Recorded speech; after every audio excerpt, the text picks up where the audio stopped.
नमस्कार, चर्चा में आपका स्वागत है। मैं हूं विकास सिंह। प्रधानमंत्री ने एक बार फिर कहा है कि एमएसपी ना तो खत्म होगी ना ही बंद होगी। प्रधानमंत्री ने आज मध्य प्रदेश के किसानों से वर्चुअल संवाद के दौरान कहा कि कुछ लोग ऐसे हैं जो किसानों को डरा रहे हैं, उनकी जमीन जाने का डर दिखा रहे हैं, अपनी राजनीति की रोटियां सेक रहे हैं। अगर हमें एमएसपी हटानी होती तो स्वामीनाथन कमेटी की रिपोर्ट लागू ही क्यों करते भाई। ये हमारी सरकार एमएसपी को लेकर इतनी गंभीर है कि हर बार बुवाई से पहले एमएसपी की घोषणा करती है। अगर कानून लागू होने के बाद भी एमएसपी की घोषणा हुई, एमएसपी पर सरकारी खरीदी हुई, उन्हीं मंडियों में हुई, तो क्या कोई समझदार इस बात को स्वीकार करेगा कि एमएसपी बंद हो जाएगी? और इसलिए मैं कहता हूं, इससे बड़ा कोई झूठ नहीं हो सकता, इससे बड़ा कोई षड्यंत्र नहीं हो सकता। और इसलिए मैं देश के प्रत्येक किसान को ये विश्वास दिलाता हूं कि पहले जैसे एमएसपी दी जाती थी वैसे ही दी जाती रहेगी। एमएसपी न बंद होगी न समाप्त होगी। किसानों के संगठन, कृषि एक्सपर्ट्स, कृषि अर्थशास्त्री, कृषि वैज्ञानिक, हमारे यहां के प्रोग्रेसिव किसान भी लगातार कृषि क्षेत्र में सुधार की मांग करते आए हैं। सचमुच में तो देश के किसानों को उन लोगों से जवाब मांगना चाहिए जो पहले अपने घोषणा पत्र में इन सुधारों की सुधार करने की बात लिखते थे, वकालत करते थे और बड़ी बड़ी बातें करके किसानों के वोट बटोरते रहे, लेकिन अपने घोषणा पत्र में लिखे गए वादों को भी पूरा नहीं किया। सिर्फ इन मांगों को टालते रहे क्योंकि किसानों की प्राथमिकता नहीं था और देश का किसान इंतजार ही करता रहा। लंबे समय के बाद कृषि कानूनों में सुधार किए गए हैं और आज हम चर्चा करेंगे कि कृषि में क्या कुछ जरूरतें हैं, क्या कुछ और सुधार की जरूरतें हैं। हमारे साथ इस चर्चा में खास मेहमान हैं। सबसे पहले हम उनका आपसे परिचय करा देते हैं। हमारे साथ हैं सिद्धार्थ कलहंस जी, वरिष्ठ पत्रकार, और रतिभान त्रिपाठी जी, वरिष्ठ पत्रकार। आप दोनों लोगों का चर्चा में स्वागत है। सबसे पहले सिद्धार्थ जी, आज प्रधानमंत्री ने एक बार फिर से कहा है कि ना ही एमएसपी बंद की जाएगी ना ही समाप्त की जाएगी। एमएसपी को लेकर जो बातें चल रही हैं, जो एक भ्रम फैलाने की कोशिश चल रही है, वो गलत है। तो प्रधानमंत्री बार बार लगातार ये बात कह रहे हैं, आज एक बार फिर उन्होंने कहा, लगता है इससे कुछ शंका के बादल छटेंगे। जी, निसंदेह है आज प्रधानमंत्री ने अपने भाषण में उन दो प्रमुख चीज़ों को छुआ है जिनको लेकर ही किसानों का ये पूरा आंदोलन खड़ा हुआ है। एक एमएसपी और दूसरा किसानों की ज़मीन जाने का डर जो है, जो कॉन्ट्रैक्ट फार्मिंग के तहत कहा जा रहा है। ऐसा एमएसपी पर बार बार सरकार ये कहती रही है। किसानों के साथ जो बातचीत के दौर हुए, 6 दौर की बातचीत हुई, फिर एक प्रस्ताव आता है। ये सभी दौर की बातचीत में और उस एक प्रस्ताव में भी ये कहा गया है और संसद में जब इस कानून पर चर्चा हो रही थी उस दौरान भी कहा गया था कि MSP is here to stay, यानी कि एमएसपी को कहीं नहीं जाना है, एमएसपी रहेगी, एमएसपी को कोई नहीं हटा सकता है। आज प्रधानमंत्री ने देश की सर्वोच्च राजनीतिक शख्सियत ने इस बात को अपनी तरफ से भी कह दिया है।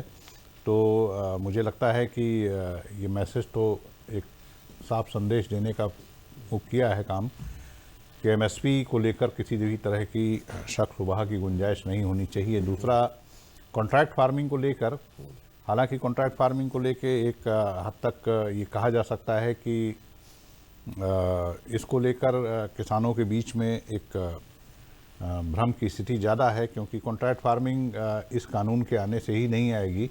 जैसा कि हम लोग बार बार दूरदर्शन पर पहले भी कई चर्चाओं में लगातार कहते रहे हैं, बातों पे जिक्र करते कॉन्ट्रैक्ट फार्मिंग देश के 9 राज्यों में अलग अलग समय पर, और जिस राज्य के किसानों के सबसे ज़्यादा इस आंदोलन में भाग लेने की बात कही जा रही है, उस राज्य में, इस देश में सबसे पहली कॉन्ट्रैक्ट फार्मिंग का जो प्रयोग जी, किया बिल्कुल। गया था उसी राज्य में हुआ जी, था। तो बिल्कुल। कॉन्ट्रैक्ट फार्मिंग और अलग अलग सूबों की सरकारों ने जी। अपनी मध्य प्रदेश में कमलनाथ की सरकार ने हो या और इससे पहले अलग अलग सूबों की सरकारों ने भी कॉन्ट्रैक्ट फार्मिंग को, एक प्रयास उत्तर प्रदेश में भी हो चुका है जो कि मायावती के समय में उत्तर प्रदेश में इस तरह का एक अध्यादेश लाया गया था। जी। तो ये कॉन्ट्रैक्ट फार्मिंग की जो बात है, जहाँ तक कॉन्ट्रैक्ट फार्मिंग पहले भी होती रही है, कॉन्ट्रैक्ट फार्मिंग को लेकर राज्यों के अपने अपने अलग अलग कानून बने हैं। कई राज्यों में इसके प्रयोग हुए हैं, सफल प्रयोग भी हुए हैं कॉन्ट्रैक्ट फार्मिंग में। तो उस बात को आज एक तरीके से उस जो आशंका के बादल थे उनको साफ करने का प्रयास किया है प्रधानमंत्री ने अपने किसानों को सम्मेलन में, भाषण में, और ये कहा है कि कॉन्ट्रैक्ट फार्मिंग को लेकर जो संदेह भ्रम है और जो जमीन जाने की बात कही जा रही है वो नहीं, सच्चाई नहीं है। बिल्कुल। और ये भी सच है, देखिए कॉन्ट्रैक्ट फार्मिंग लैंड की ओनरशिप या लैंड की होल्डिंग को अपने पास रखने का कोई भी समझदार कॉरपोरेट या कोई भी आर्थिक मॉडल किसी कॉरपोरेट का वो इस बात की ना तो इजाजत देता है और ना वो ऐसा कभी करना चाहिए। हम लोग सिद्धार्थ जी देखते हैं कॉन्ट्रैक्ट फार्मिंग की जहां तक बात हो रही है, इससे पहले अभी हमने देखा कि दुग्ध उद्योग में एक बड़ी क्रांति आई। कंपनियां आके सीधे आती हैं और दरवाजे से किसान के पशुपालक के दूध ले जाती हैं। ऐसा तो नहीं होता है कि उसकी गाय या भैंस पे कब्जा हो गया हो? बिल्कुल नहीं, बिल्कुल नहीं, इस तरह का नहीं होता है। और उसमें भी एक कॉन्ट्रैक्ट होता है कि हम अमुक दुग्ध संघ को इतना दूध हम देंगे। तो इस तरह का एक दोनों के बीच में एक म्यूचुअल होता है और दोनों जब चाहें तो अपने स्तर पर उसको खत्म भी कर सकते हैं। तो इन दोनों जो प्रमुख बिंदु हैं, जिन बिंदुओं पर लेकर ये पूरा आंदोलन की बुनियाद है, अपनी जरूरतें के अनुसार कॉन्ट्रैक्ट में अपनी अपनी शर्तें रख सकते हैं दोनों लोग। प्रतिभान जी आपके पास आएंगे, किस तरीके से देखते हैं? प्रधानमंत्री ने साफ कहा है कि जमीन जाने का डर किसानों को दिखाया जा रहा है, अपनी राजनीतिक रोटी से की जा रही है। इसमें देखिए, प्रधानमंत्री बहुत जिम्मेदार नेता हैं और देश के सर्वोच्च कुर्सी पर बैठे हुए नेता हैं। वो ये एक पार्टी के बड़े नेता हैं, वो क्यों चाहेंगे कि उनकी पार्टी का और उनकी सरकार का नुकसान हो? अगर किसान देश का नाराज हो गया तो स्वाभाविक रूप से उनकी पार्टी का, उनकी सरकार को नुकसान पहुंच सकता है। इसलिए कोई भी सरकार, कोई भी नेता ऐसा खतरा कभी मोल नहीं लिया करता। हाँ, इस देश में गुमराह करने की जो आदत है वो खतरनाक है। उस पर विपक्षी पार्टी को गैर जिम्मेदाराना तरीके से रवैया नहीं अपनाना चाहिए। उन्हें चाहिए कि इस बात को साफ साफ किसानों के बीच रखें कि इसमें असल बात यह है। लोग हिडन एजेंडे की बात कर रहे हैं कि नहीं, किसानों के लिए कोई सरकार ने हिडन एजेंडा रखा हुआ है कॉन्ट्रैक्ट फार्मिंग को लेकर के। ऐसा कुछ नहीं है। पहले जब देश में लिबर्टी आई और मल्टीनेशनल कंपनियों को इस देश में लाया गया 91 के बाद से, तब भी इस बात की आशंका थी कि तभी तो यहाँ बहुराष्ट्रीय कंपनियों का राज हो जाएगा, कंपनियां इस देश को गुलाम बना लेंगी। ऐसा कुछ नहीं हुआ। पिछले 20 सालों से, बल्कि 25 सालों से देश अच्छाई की ओर, खुशहाली की ओर बढ़ा है। तो ऐसे ही जो अभी कॉन्ट्रैक्ट फार्मिंग को लेकर के या कृषि कानूनों को लेकर बात आ रही है, मुझे ये नहीं लगता कि जो सुधार किए गए कोई 1-2 दिन के नहीं, एक लंबी चर्चा, लंबी बहस और लंबी तैयारी के बाद ये सुधार किए गए हैं। हाँ, मैं यही कहना चाह रहा हूँ कि जो एक लंबे देश को एक व्यापक सर्वे के बाद ये चीजें की गई हैं, तो स्वाभाविक रूप से देश को कहीं से भी नुकसान पहुंचने की बात नहीं। किसान भी इस बात को जानते हैं कि अगर उन्हें नुकसान पहुंचा तो वो सरकार को नुकसान पहुंचा सकते हैं भविष्य में। तो कोई भी सरकार ऐसा खतरा मोल नहीं लेती है। और खासतौर से नरेंद्र मोदी जैसे नेता, जिन्होंने अपनी पार्टी को इतने सालों से सरकार में स्टैब्लिश कर रखा है, तो कहीं से कोई नुकसान होने की गुंजाइश दिख नहीं रही है। ये संदेह और ये भ्रम जो था उसको प्रधानमंत्री ने आज साफ और अगर ऐसा कुछ होगा तो वो समय भविष्य में आएगा, फिर सरकारें रहेंगी, फिर जिम्मेदारी निभाएंगी। प्रधानमंत्री ने और उससे पहले कृषि मंत्री ने भी कहा कि बिंदुवार चर्चा कर सकते हैं, इन्वाइट कर रहे हैं चर्चा के लिए लगातार। हम लोग अपनी चर्चा को जारी रखेंगे, लेकिन एक छोटे से ब्रेक के बाद। PSB अलायंस लाया है खुशियाँ आपके घर, कभी आया है डिमांड ड्राफ्ट के रूप में, कभी अकाउंट स्टेटमेंट बनकर। सरकारी बैंक आई है आपके घर खुशियाँ लेकर। चाहे चेक बुक, कैश विड्रॉवल या जीवन प्रमाण सर्टिफिकेट की बात हो, PSB डोर स्टेप बैंकिंग करे आपकी जरूरत पूरी। अब बैंक का कोई भी हो काम, आप करो आराम। बस कॉल करें या वेबसाइट पर लॉगिन करें या फिर मोबाइल ऐप डाउनलोड करें और PSB डोर स्टेप बैंकिंग द्वारा सरकारी बैंक आएंगे आपके द्वार। सिद्धार्थ जी, कृषि को अर्थ के नज़रिए से नहीं देखा जाता है अपने यहाँ। क्या अब इस कानून के सुधार के बाद अब उसको वहाँ पे देखा जा सकता है, निवेश बढ़ने की संभावनाएं हैं? किस तरीके से आप देखते हैं? और यही एक लंबे समय से, जब मैंने अभी जिक्र किया रतिभान जी के साथ चर्चा में, कि एक लंबे समय से कानूनों की सुधारों की बात हो रही थी। अन्य विपक्षी पार्टियों की अगर बात करें तो इन्होंने समय समय पर इससे पहले क्या अपने घोषणा पत्रों में बात की थी इन सुधारों की, जो अब आज स्टेबल पे आके अब इस बात पे आकर मुकर गए हैं लोग?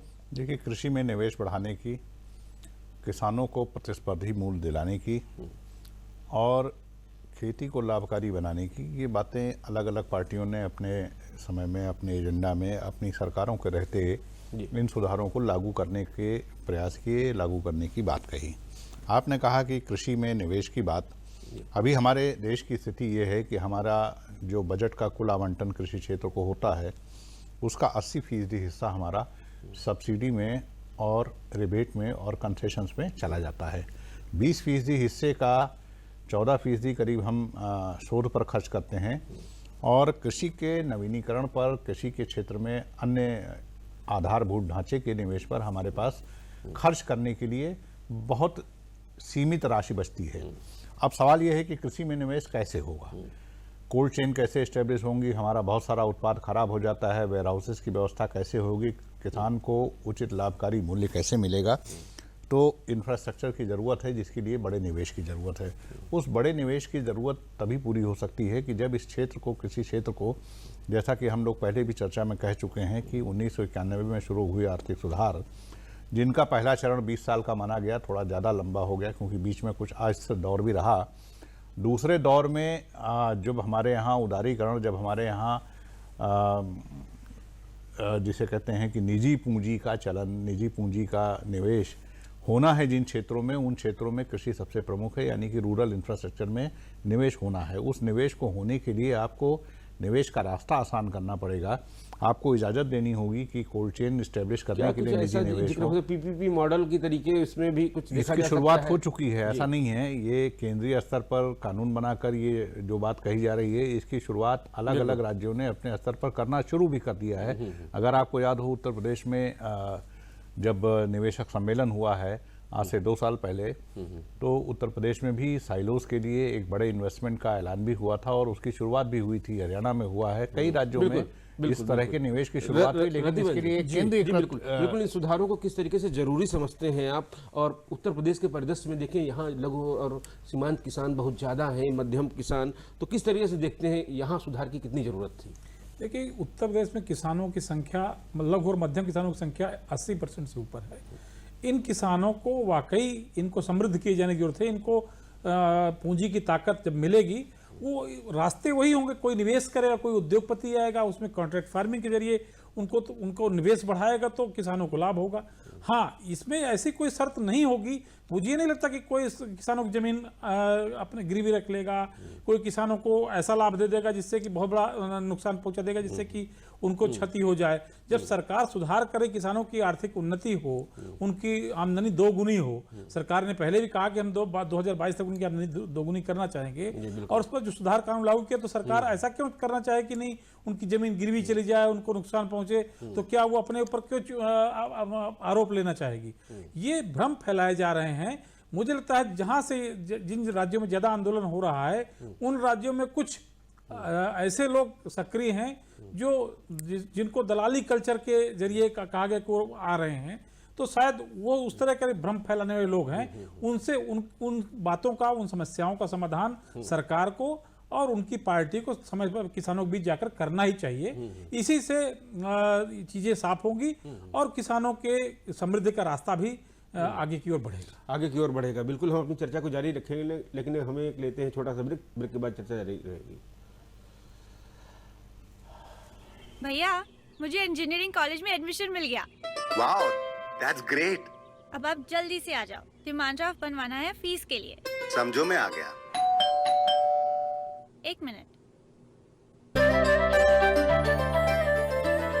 कैसे भैया? डोर स्टेप बैंकिंग से। बस कॉल करें या वेबसाइट पर लॉगिन करें या फिर मोबाइल ऐप डाउनलोड करें और पीएसबी डोर स्टेप बैंकिंग द्वारा सरकारी बैंक आएंगे आपके द्वार। सिद्धार्थ जी, मंडियों पर बिचौलियों का प्रभाव किस कदर होता है? हम उत्तर प्रदेश की बात करें और जिस तरीके से अगर जिक्र करते हैं, एक आम आदमी अगर कोई प्रयोग करना चाहता है और जब वो मंडी जाता है तो क्या वो अपनी उपज का सही मूल्य पा सकता है? देखिए, मंडियों का प्रयोग अधिकांश राज्यों में या केवल मंडी आधारित जो उपज की खरीद है, वो उपज की खरीद भारत में प्रभावी नहीं रह पाई।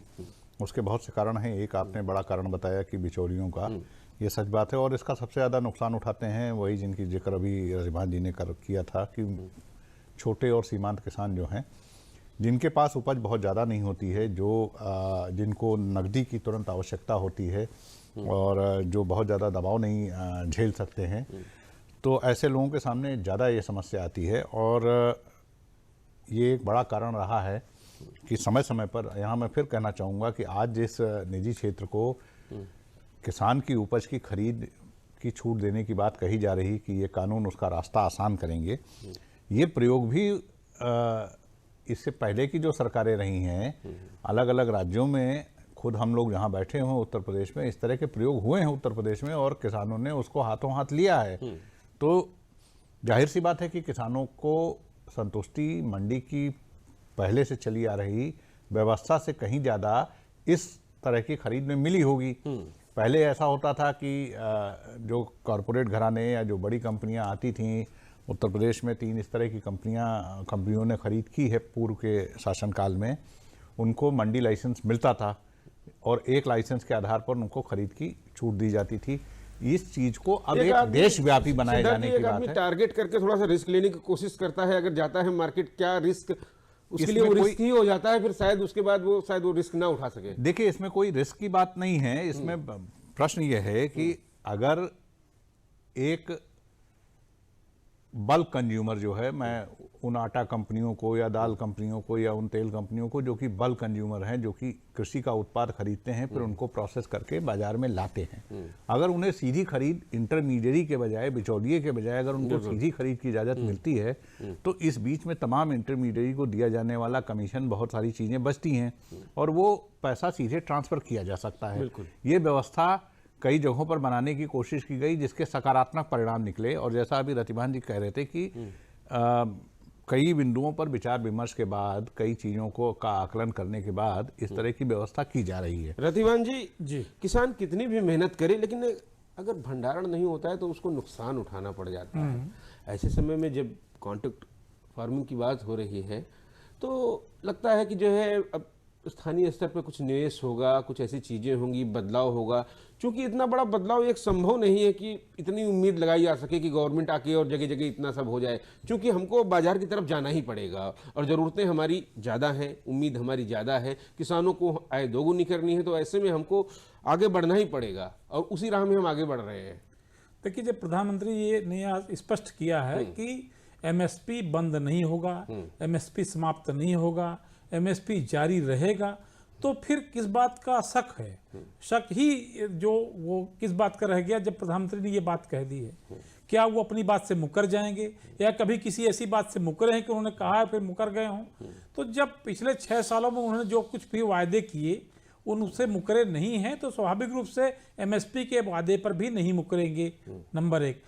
और एमएसपी अगर किसान को जो प्राइवेट कंपनियां खरीदने आएंगी या भंडारण के लिए उनकी कॉन्ट्रैक्ट फार्मिंग की व्यवस्था करने आएंगी, अगर उन्हें उचित मूल्य मिलता नहीं दिखे तो किसान इस बात के लिए प्रतिबद्ध थोड़ा ना कि उनके हाथ में बेच दे अपना माल, वो मंडी में जाकर देगा जहां एमएसपी पर मिलेगा।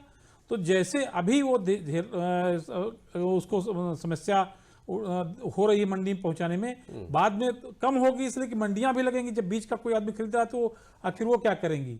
वो खाली थोड़ी बैठेंगे, अपने बेरोजगारी थोड़ी चलेगी वहाँ कर्मचारी जो सरकारी कर्मचारी हैं। तो जब ऐसी स्थिति नहीं होने पाएगी तो उसकी गुंजाइश मैंने शक नहीं होना चाहिए।